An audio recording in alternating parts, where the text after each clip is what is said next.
stop the Lord Almighty? Who could stop the Lord Almighty? No one, no one, no one. Who could stop the Lord Almighty? Who could stop the Lord Almighty? Who could stop the Lord Almighty? Who could stop the Lord? Hey! Come on! Our God is a lion, the Lion of Judah. He's roaring with power. He's fighting our battles. Every knee will bow before Him. Our God is the Lamb that was slain for the sin of the world. His blood breaks the chains, and every knee will bow before the Lion and the Lamb. Every knee will bow before Him.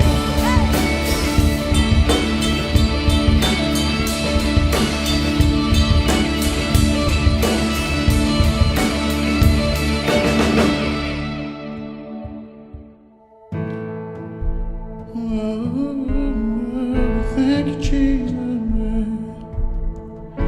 The Lord bless you and keep you.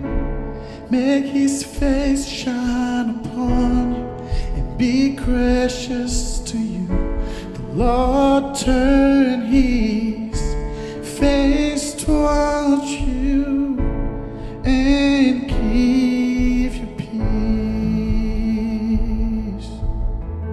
Amen.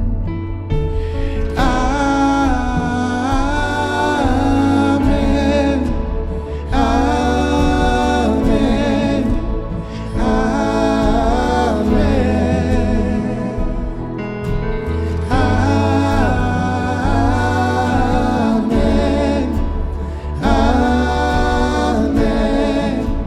Amen. Amen.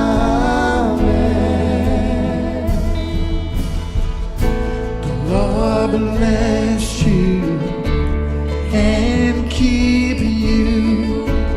Make His face shine upon you and be gracious to you. Lord, turn His face towards you and give you peace.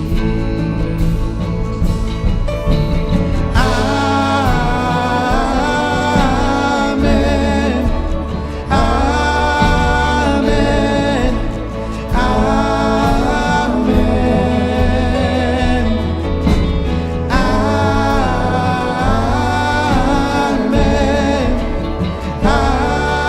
Amen. Amen.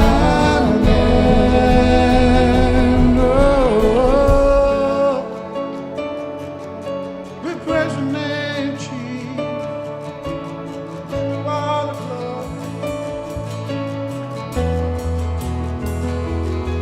May His favor be upon you and 1,000 generations, and your family, and your children, and the children, and the children. May His favor be upon you and 1,000 generations, and your family, and your children, and the children, the children. May His presence go before you and behind you and beside you, all around you and within you.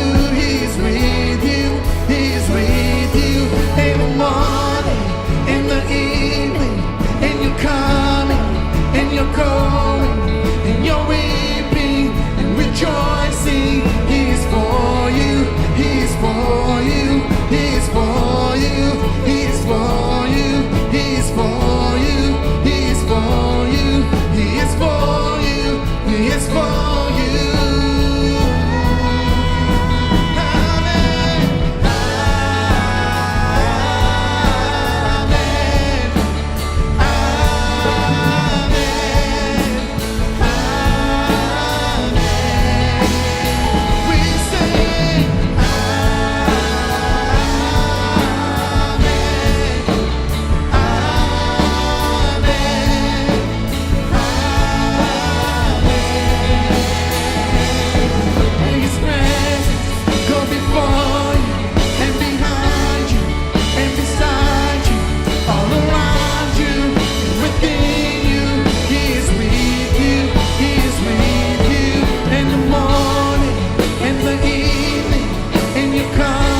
Hey guys, good morning.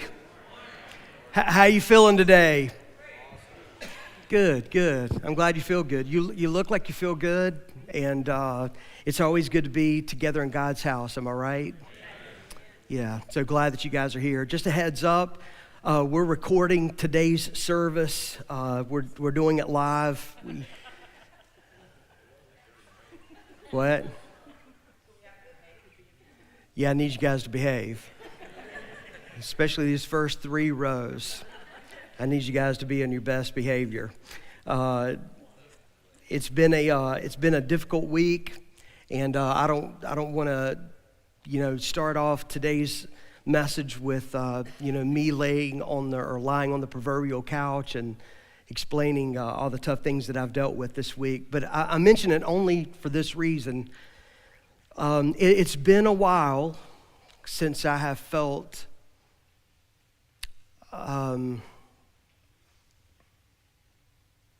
so much pushback from the enemy when it comes to a message. And I don't really know how to say that in a less spiritual way. I'm not under the illusion that I'm some great preacher, and I don't think my sermons are ever going to be collected by my children and bound in leather books and sold on bookshelves, which I'm fine with.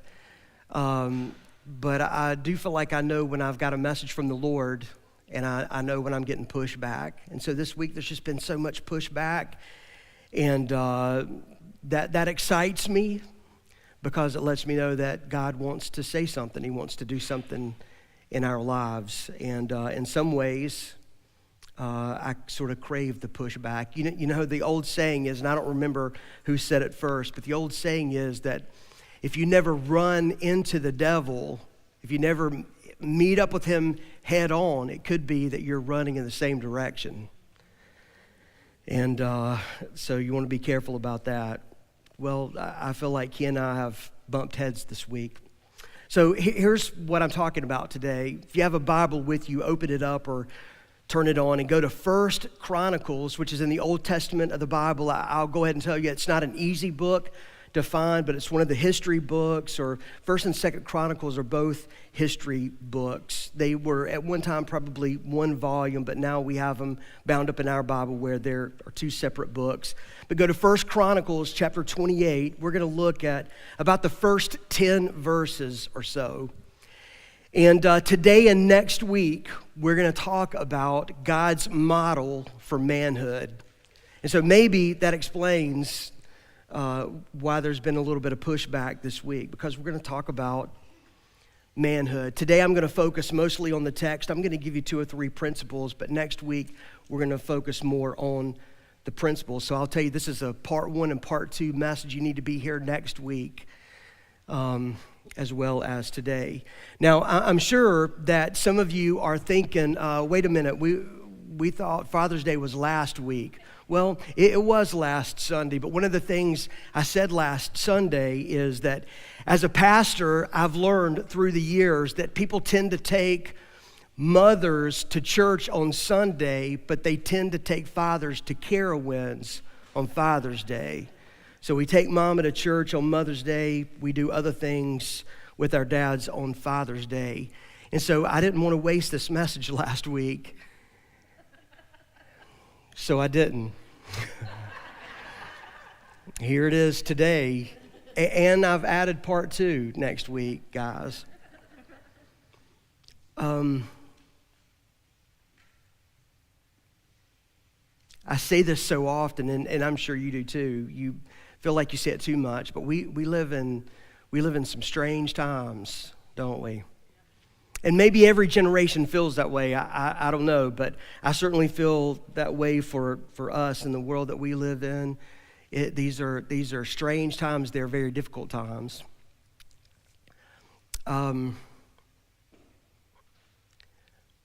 Men,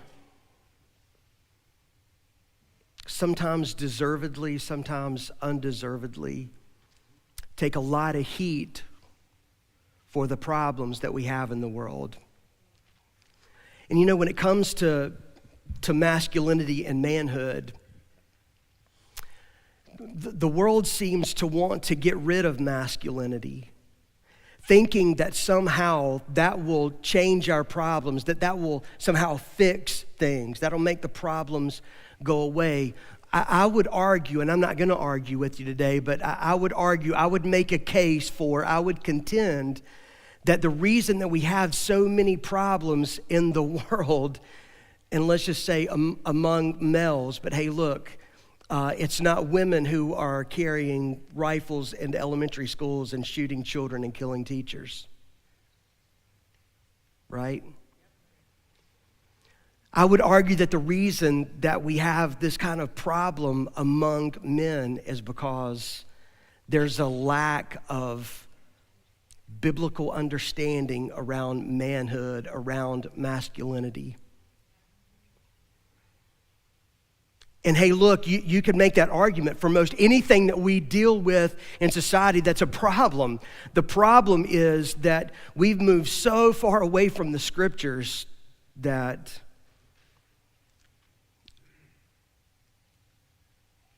we have all kinds of problems. We have problems in our economy because we don't deal with the scriptures the way that we should. We have problems in marriage because we don't have a biblical filter for what marriage ought to be.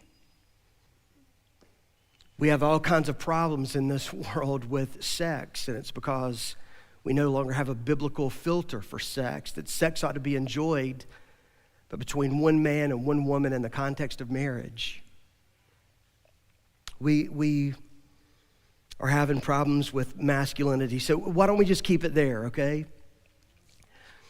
There seem to be two prevailing ways of thinking about masculinity in the world around us today. One of them is sort of the mentality of masculinity that I grew up with, which is don't show your feelings, which apparently I missed. Because I can be a pretty touchy-feely guy, I have to tell you. I cry pretty easily, but it's this mentality that men grew up with, men who are a little older than me and some who are a little younger than me. Of, hey boy, don't you cry, don't you act like your sister. Suck it up, Buttercup. Grow up, be a man. And so the idea is that you hide your feelings, you don't show your feelings. And so what that leads to, you would think it would lead to a tough guy mentality, which it does. The problem is that it creates this, it creates men who have a conquering mentality, especially when it comes to sexual things. And no doesn't mean anything, or stop doesn't mean anything. Your tears, your hurts, your wants, your fears, they don't mean anything to me because I've been raised that my feelings don't matter. I hide my feelings. So if my feelings don't matter to me, yours certainly don't. And so even when men don't act like bullies, that's the mentality. That's always lurking in the background. Those of you who are, maybe 35 and under, you have to deal with a whole different mindset around masculinity. The mindset there is, let's flatten out gender.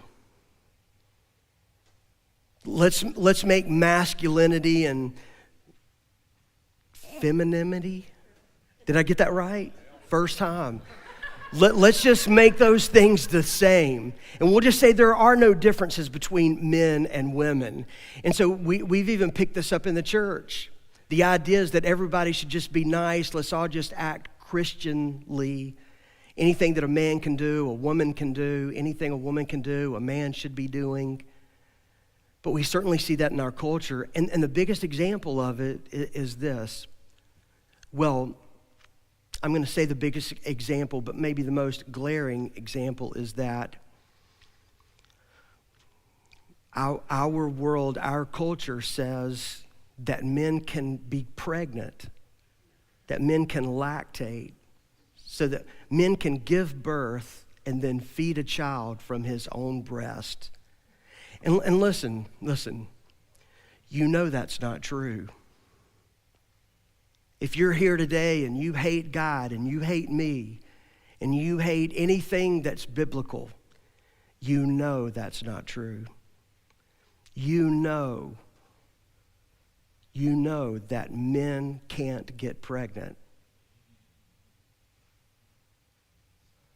The only way that a person would be willing to accept that is that they've been so brainwashed by culture that they're willing to believe anything that culture will feed them, which is how people get wrapped up in a cult. Things start small and then they move to a point that reason doesn't even figure in anymore because you're already buying everything that culture is selling or that cult.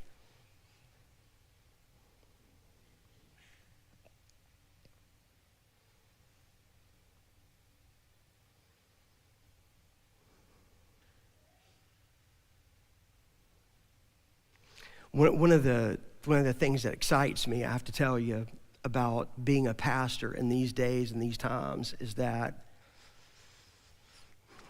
the difference between Christian and non-Christian is just so glaringly obvious. One of the things that our polarized culture has done is it's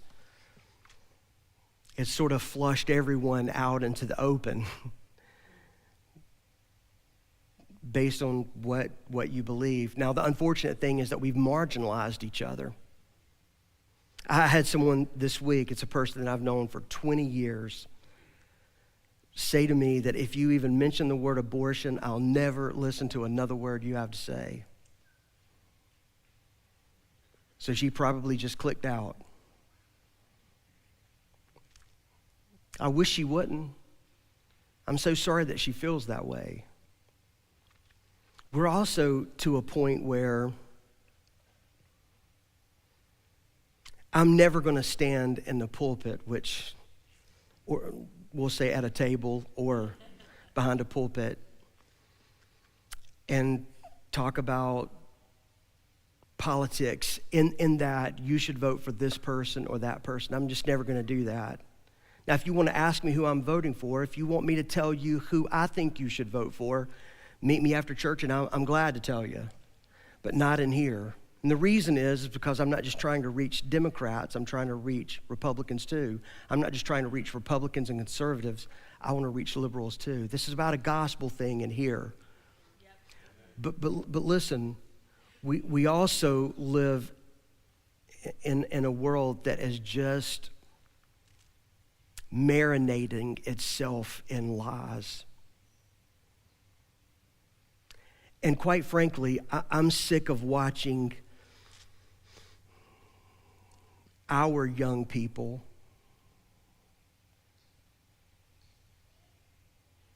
being won over by the world. And I think that there are some things that you just have to speak to. And manhood is one of them. So let's talk about it. Everybody okay? So in 1 Chronicles, King David, is kind of at the end of his life. Not kind of, I mean, he's there. What we have in 1 Chronicles 28, some of the last recorded words that we ever get from David. I mean, very soon, King David is going to be standing in the presence of God. There's a change in leadership in Israel. David obviously he's going to die, so he can't be the king anymore. There needs to be a plan of succession. That plan of succession is David handing the kingship to his son Solomon. Now, it might sound a little bit European, like that's the way that kingdoms were passed along in Europe and in most places in the world for a long, long time, and some places even still today. But this is a little bit different. You'll see that as we go through the text. This is not just King Daddy handing over his kingdom to his prince son Solomon. There's more to it. And in fact, it's God's plan, but you'll see that just a little later. Really, what you can think of in this whole chapter is that it's the inauguration of Solomon. And David is going to give a very serious charge to his son Solomon. And what he's going to say to him in a very public way, you'll see it when we get into the text. He has already said to him before, and I would say with even greater detail, but when it was just more of a private conversation between King David, the father, and Solomon, his son, who's going to become king. But now the charge is going to be made public, and it should be. It should be. David has learned in recent past what it looks like and what it can do to a kingdom, what it can do to a group of people when the leaders make backroom deals and do things sort of on the side and on the sly. And so David is making sure that all of this happens out in the open. It happens out where everyone can see. This passing of the baton, this handing over of leadership, it's not just about who, but it's about why. And Solomon needs to know why, but all the people of Israel need to know why. So it's the who, it's the why, and the what are the expectations. One of the things I think is so powerful about this text, all of it, not just the 10 or so verses we're going to hit today, but all of it together, is that it is a father talking to his son. And again, it's not in private. This is out in public. And it's also an opportunity for David to speak these same things to all the men who are there in his hearing. It's a setting of a pattern. And it's things that David would want all the men in his kingdom to know. And it's things about leadership, not just about being king, because none of the rest of these guys are going to be kings, but these are principles to live by. They're principles of manliness, manhood for sure, but they have to do with godliness more than anything. Hey, look, over the next couple of weeks, we're not going to talk about biological men. We're not going to talk about the difference between males and females. We're going to talk about godliness, what it looks like to be a godly man. And women, I feel a little bit bad for you in one sense, because you know, here you are, you're thinking Father's Day was last week, and I'm talking to the men again. But in another way, I'm so glad that you're here to hear this, because let me tell you something. You need a biblical filter. Whether you adhere to it or not, you need to know the difference between a man of God and a man who is not a man of God. There needs to be a biblical filter in your life so that you'll be able to say to some guy, you don't get to talk to me that way.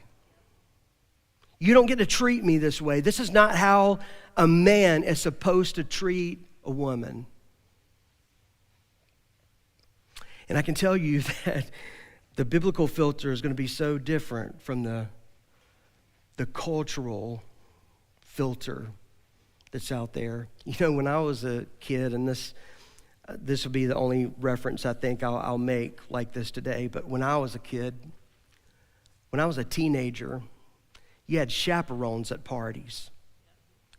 The chaperones were never there to keep the guys from doing anything to the guys that they shouldn't be doing. It was to keep the guys off the girls. But now, most parties don't really have chaperones like that. That seems so old.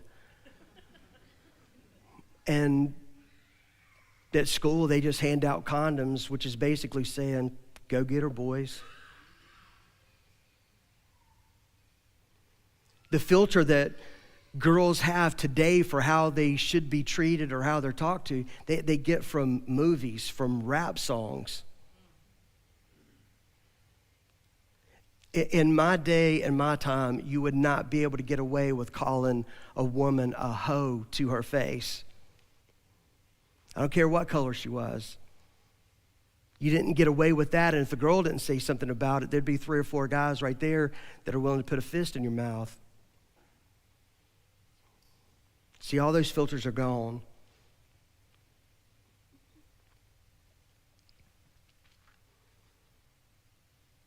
David summoned all the officials of Israel to Jerusalem. That means all the leaders of the tribes, the commanders, the army divisions, the other generals and captains, the overseers of the royal property and livestock, the palace officials, the mighty men, and all of the other brave warriors in the kingdom. And the chronicler, who is a historian, he's pretty specific here. He lists all of these groups, all of these subgroups. It's a way of saying everyone who is in a leadership position, whether you were a part of the king's cabinet, or you worked with the livestock, or you worked in maintenance, or you were one of the tribal fathers of a clan, they were there. They are all here to listen to what the king has to say. David rose to his feet and said, now hang on there. One of the principles you should walk away with today is this. A godly man is humble before God and others. A godly man is humble before God and others. And I know that some of you as men, you're thinking, man, right off the bat, you have to start with humility. I mean, can't we start with something tough? Because sort of this mindset of a Christian is that, well, if you're a Christian, you're just a little bit, you're not so tough. Well, I would beg to differ with you. You know, unfortunately, a lot of people, what they think about Christianity, what they think about Jesus is what they get from paintings from Europe during the Renaissance, or, you know, where Jesus is just not very tough. He's not very masculine. He's almost effeminate. But, you know, one of the things I like to tell people about Jesus is that Jesus was a construction worker. Jesus was a finished carpenter. There's not one place anywhere in Scripture or in the history books that are written around the time of Jesus that says that people rejected Jesus because he wasn't tough enough. In fact, Jesus was often in places where there were soldiers and there was cursing and gambling, where there were tough men, and nobody ever said, hey, you're not tough enough to be in this place. You've got to leave.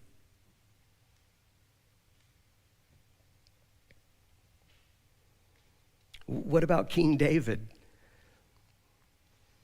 You know, I think about King David whenever I think about that misogynistic mindset of men where it says, hey, don't cry, don't be a wuss, don't be a sissy, don't be like your sister, suck it up, buttercup. I'm like, well, what about a guy like King David? I mean, King David was a warrior. He's a warrior king, but man, he was a tough guy. I mean, King David was known, it'll come up here in the text, but King David was known for the men he had killed. The pretty girls in Israel wrote songs about him. They said Saul, who was the king at the time, has killed his hundreds, but David, Dreamboat David, he's killed his thousands. He's a tough guy. You're going to see in a little bit, in the text a little bit later, that he's disqualified from building the temple of God because of all the people that he's killed in his past. He's a tough guy, but in his downtime, he played the harp and he wrote poetry. He's not a guy who hid his tears. And so I know that some of you are pretty tough, but you're not David tough.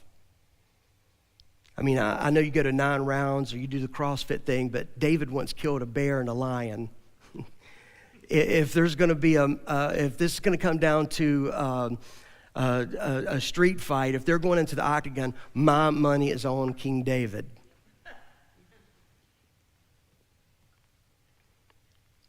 But he's humble. Part of the humility is the fact that he has all of these leaders out there listening to him talk to his son. But this part where it says David rose to his feet, keep in mind that David is an old man. David is probably like a lot of leaders do when they get to a certain point in age. They're not seen out in public anymore. Their image is more protected. And David, at this point in his life, he's probably bedridden. If not bedridden, he's spending most of his time in a chair. And so it would be a hard thing for him to do to stand up. And so for David, who's probably brought out in some sort of flat bed that he's lying on, almost like a gurney, for him to get off that and stand before the people. Vanity aside, it speaks to his humility. You'll see that in a couple of other places as well. One is right here where he says, my brothers and my people. He doesn't say, hey, it's me, King David. He didn't have the MC come up ahead of him and start running through his list of titles and his accomplishments. He doesn't refer to the people that he's speaking to as his subjects. They already know. He didn't have to tell them. By the way, if you have to tell people you're the leader, you're not the leader. If you have to announce it, what you're really saying is, I'm not the leader, but I do have a position, and you ought to honor that. David didn't have to step up and say, hey, I'm the illustrious potentate. They knew. My brothers and my people, my family. It was my desire to build the temple where the Ark of the Lord's covenant, God's footstool, could rest permanently, which is an interesting place to start. I'll explain that in a minute. I made the necessary preparations for building it, but God said to me, you must not build a temple to honor my name, for you are a warrior and have shed much blood. So it says something about David's humility here, that he doesn't start with the list of his accomplishments, and he has a lot of them. Instead, he starts with the leadership goal that was in his gold bucket that he didn't get to, that he couldn't do. And it wasn't just that he didn't have enough time or he didn't have the resources or whatever. He was disqualified from it. It's like standing up and saying, the one thing I wanted to do as king is to build a place of worship for God's people, a place where the Ark of the Covenant, the presence of God, where the Shekinah glory of God would rest. And for forever, it would be the place that we go and worship God, but it would always be called David's temple.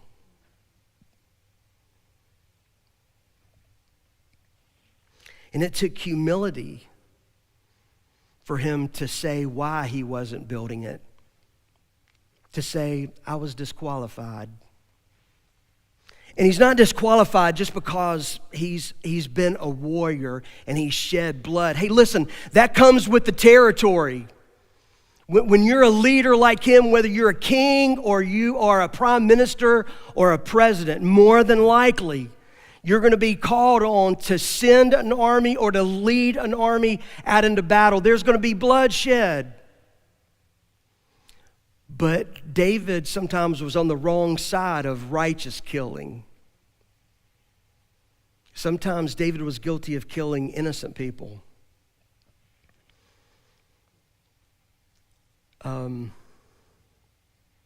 Like Uriah the Hittite. So if you go to 1 Samuel, I think it's chapter 17, Samuel begins by saying, in the time of the year when kings go out to battle, David stayed home. That's a mouthful because David was somewhere he never should have been. The spring thaw has happened, and so now if you're going to mobilize an army, springtime, the best time to do it. Your soldiers can eat along the way. There are things blooming, things growing, things birthing. That's the right time to go to battle. But David didn't go with his men like he should have. He stayed at home. And while he was staying at home, he was hanging out on his balcony one day, and he looked down and he saw Bathsheba taking a bath. It's not the first time he had watched Bathsheba take a bath, I'm sure. And I would dare say that Bathsheba probably knew that David was up there on his balcony watching her take a bath. She's not innocent in this.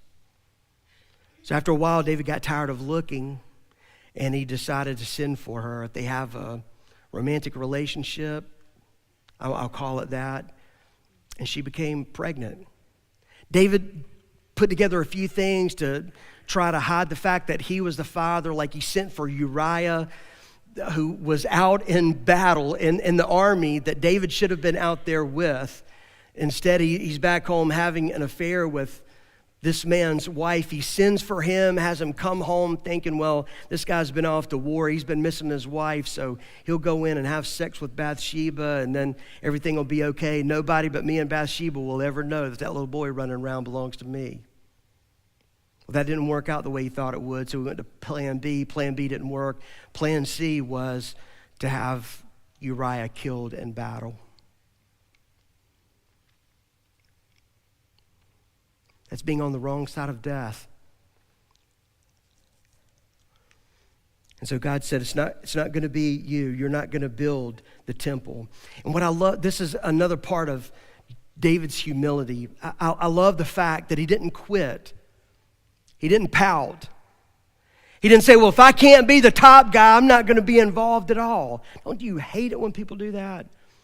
I do too. I hated it when I was in what I'm going to call the professional world, and I hate it in church. I see, over the years, I've seen men and women who go to Wells Fargo or you name the place, and they're like conquerors. They deal with all sorts of stuff at work.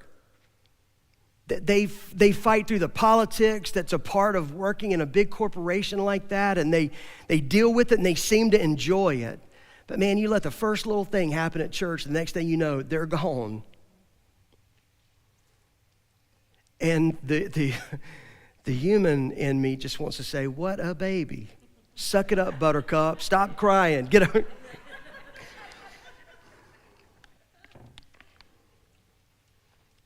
People get their feelings hurt. They get bent out of shape over the most ridiculous of things.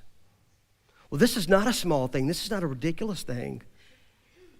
This is what the guy has been hoping to do all along, and God has disqualified him from it. And instead of just saying, well, okay, I'll just stand back and watch the next guy.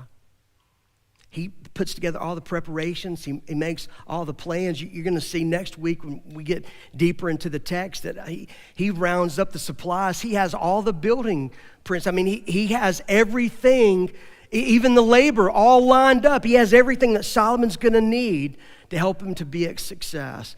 Man, that's the kind of leader that you want right there. A leader that's humble enough to say, okay, I'm not the guy with the position. I might not even be the guy that gets all the pay or all the glory, but I'm going to do everything I can to help that next guy be a success. It's humility. Humility is just submitting yourself, your life, your wants, your desires under the authority of God. And David does that. It's one of the reasons why, even though David does some very sinful things in his life, he's referred to in the scriptures as a man after God's own heart. He goes on to say, yet the Lord, the God of Israel, has chosen me from among all my father's family to be king over Israel forever. That's a big deal. It's a big deal. It's another part of that humility of David. He's saying God is sovereign, and I'm here as king because God is sovereign, not because I'm great. And what he refers to there in the first part of verse 4 is something you might not know, but it's something that everybody listening to him that day would have known. When God sent Samuel to the home of Jesse to figure out which one of Jesse's sons is going to be the next king of Israel, Jesse brought all of his boys in except for David. Of all of his sons, when Jesse, David's father, when he looked at all of them, he didn't know which son was going to be worthy or have the it factor or the moxie or whatever it is to be the king. He didn't know which one of those sons it was going to be, but he was sure it wasn't David. Because when Samuel went through all of these boys, there was a signal between God and Samuel that Samuel would know that this is the man, and it was a horn of oil, and he was to turn the horn over each of the sons, and the son that the oil came out over, that would be the king. And so he goes through all of them. Nothing. The oil doesn't come out. Open-ended. Cans off the container. Doesn't come out for any of those. And Samuel finally says, is this all your sons? He said, well, no, it's not all of them, but it's all the good ones. I mean, there's one more, but you can't mean him, right? I mean, it's David, but we have him out on the back 40. He's out there watching over the sheep. He's out there doing the job of a kid. You can't want him. Samuel said, go get him. Turns out he's the one. He's the man. In mentioning that here, he's saying, look, whatever you think about me, whatever my trading card says, it has my picture on the front of it, but it's not a recent picture. That was one of me in my 30s. That's when I still had six-pack abs and I looked really good and the girls were still singing songs about me. And then you turn that trading card over, you see all those accomplishments. That's not why I'm king. I'm king because that was God's plan. Not my plan. That's not an easy thing to do when you're the king, when you're the man. When you're the man or you're the woman, you want to say, hey, that's my plan. Yeah, we're going to do my plan.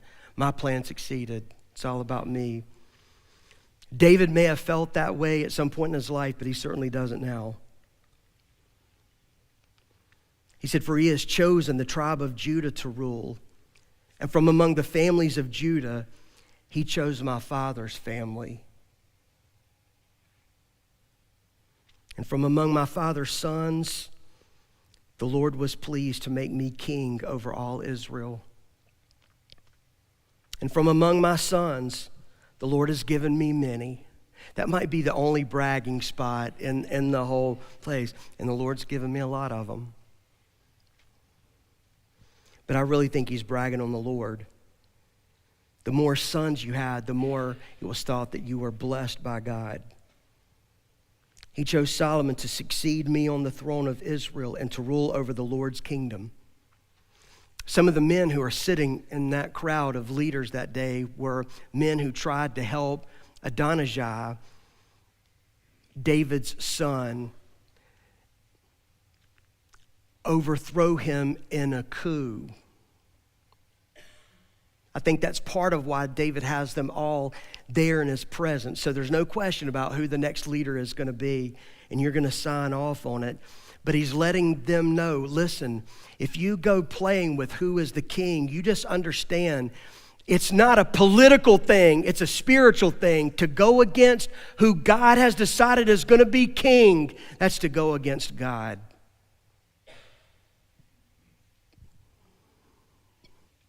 He said to me, your son Solomon will build my temple, and its courtyards. For I've chosen him as my son, and I will be his father. And if he continues to obey my commands and regulations as he does now, I will make his kingdom last forever.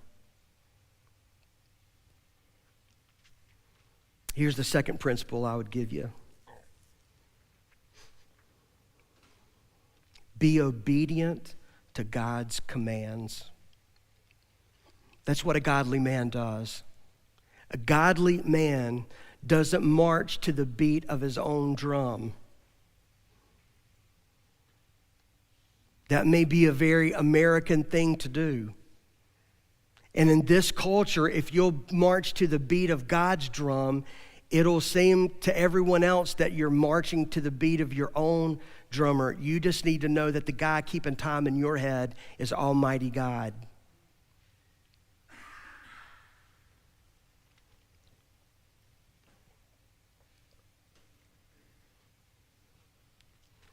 Look at verse 8.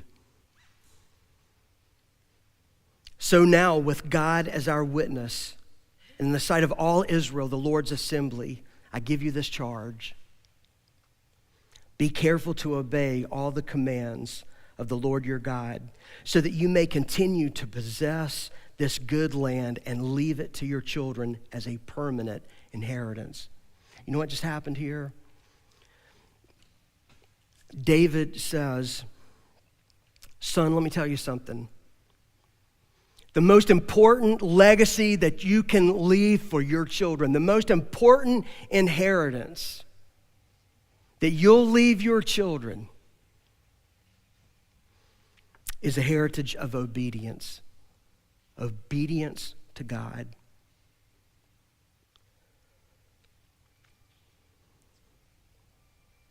There are a lot of things, men, that you can leave your children as an inheritance.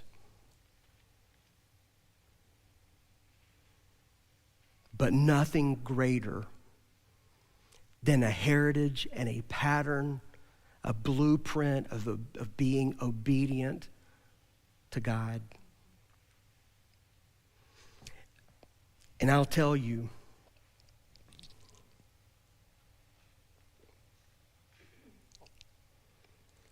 nothing's even a close second. I was reminded of this,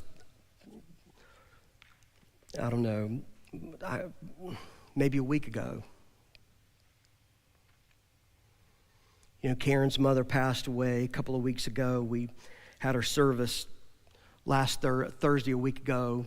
And then, well, I guess it was Saturday, we were all back over at Mr. Pate's, which is weird to say. We were at Mr. Pate's. We're not at Nanny and Pop's anymore. We're at Pop's house.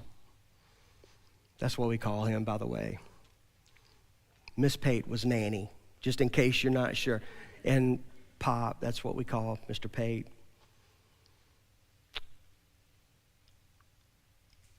He's old.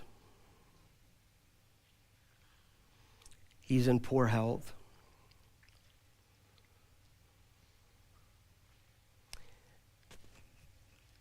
He can't stay at home by himself, but he doesn't need a nursing home either. But he needs someone to come in and help him. So, you know, thank God he and Miss Pate were able to put money aside through the years, and so they have a home health care company that comes in several hours a day, each day, and just helps him.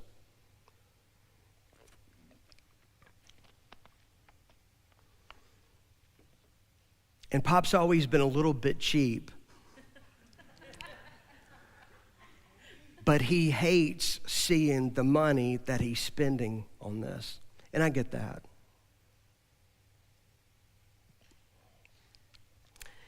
And so he and I just had a conversation about it. It was almost an impromptu thing. And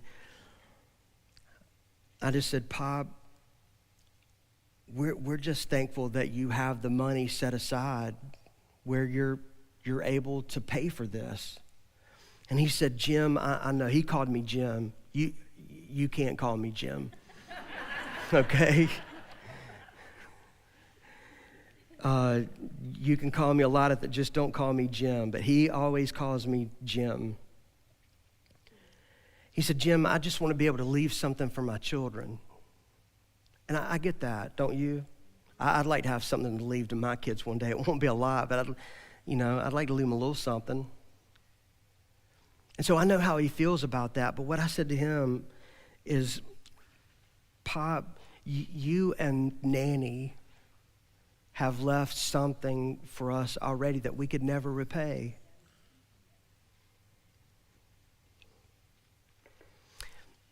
All four of his children, three of his in-law children, I'm excluding myself because I was already a Christian before I met them, but all four of his children, three of their spouses, all of their grandkids will be in heaven one day because of Nanny and Pop. They just will. And others will too, but them for sure. They are not perfect. Miss Pate was close. But Pop's not perfect. They didn't always make the right decision on everything, I'm sure. But they have left a legacy of faith and obedience to God. And that's more valuable than stacks of gold and cash. You don't always know that when you're young. Sometimes these are things that you realize when you're older. When you're old enough to know that the things that matter in life the most are not things that you can buy with money.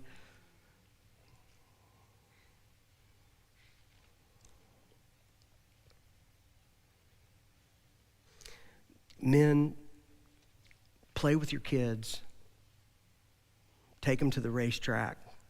As long as they're pulling for Chevys, take them. Teach them how to throw a tight spiral. Love your little girl in such a way that she won't grow up trying to find out what it means to be loved by a man, and so she's willing to just take anything that comes along.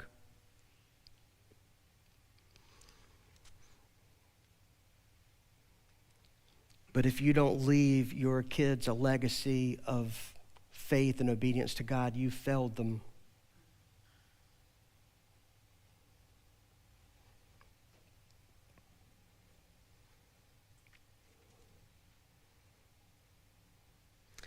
I'm going to stop here for today, but I want to deal with that last part.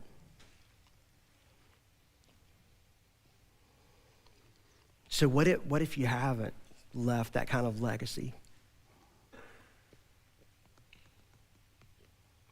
What do? You repent and you start now. You can't do anything about what you haven't done. You can't change anything that you have done, but you can start again. The thing I love about David, and I know this is Solomon's inauguration, but there's King David. The prophet Nathan came to him one day,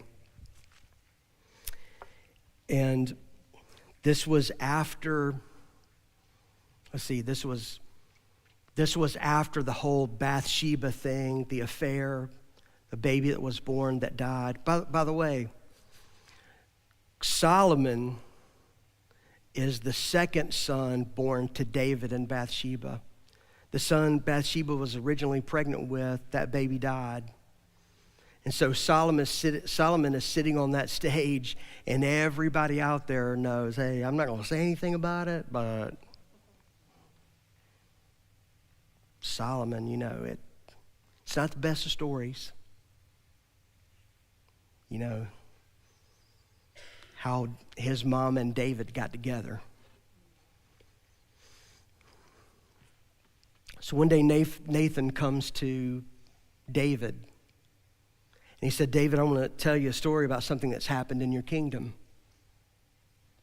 David said, okay, let's hear it. He said, there's a very rich man in your kingdom that had lots and lots of cattle and herds, very wealthy man. And there was another man in your kingdom that was very poor. The only thing that he and his family had, they didn't judge their wealth by the size of their stocks, but by their flocks. So for this guy to only have one lamb, he's very poor. So he has one lamb.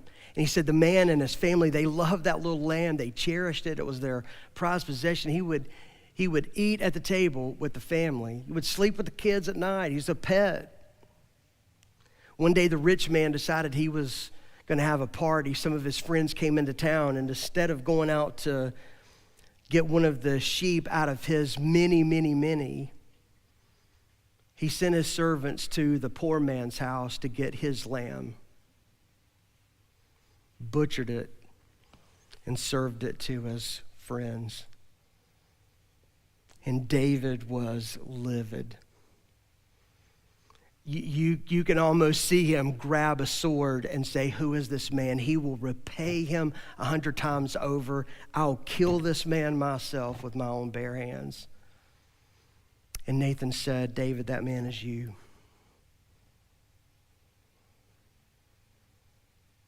Uriah the Hittite was a loyal soldier to you. He didn't have your wealth. He didn't have all the women that you have. He didn't have the food and all the things that you have. He only had one wife that he loved. And instead of you going to make love to one of your wives, you went and took his wife, got her pregnant to cover it up.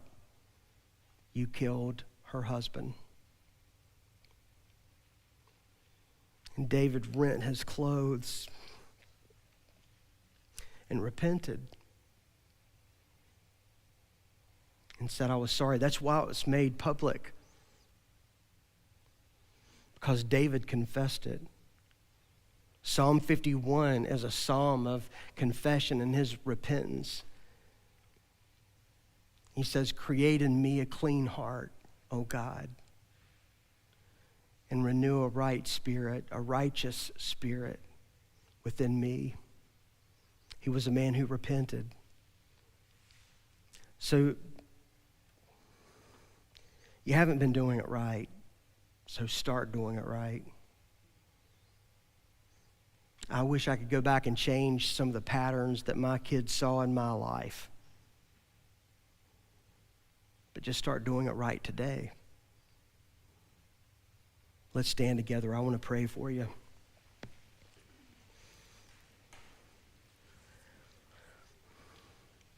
Heavenly Father, I pray over the men who are here in this worship center right now.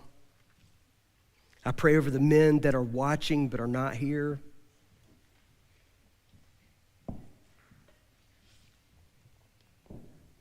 I pray, Lord, that the young fathers or the men who will one day be fathers would take being a father seriously.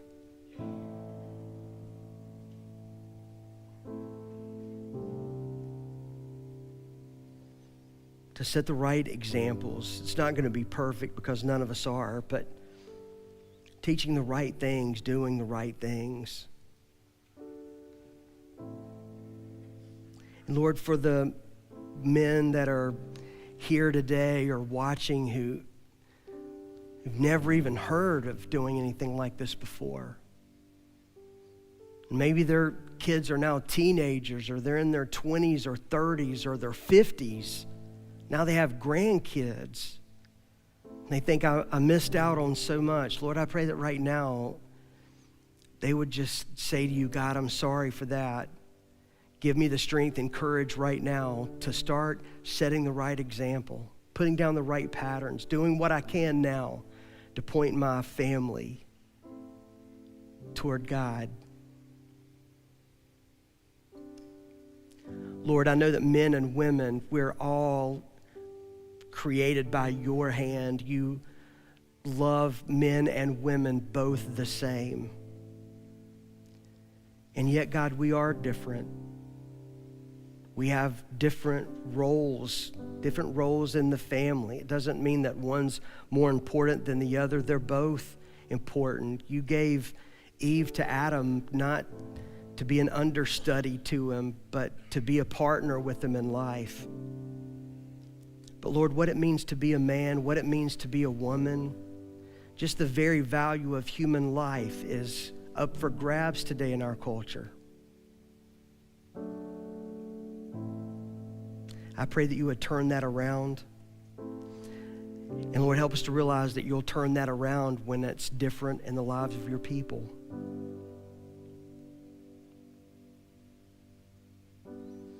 So thank you for fathers. Thank you for men. And thank you for our mothers. Thank you for women. Help us to be humble and obedient. Humble, willing to submit to your authority and your leadership, that you know what's best for us. Obedient in that even though we don't understand sometimes why you give us this command or that command, just help us with our whole heart and a willing mind to be obedient. Jesus, we pray in your great name. Amen.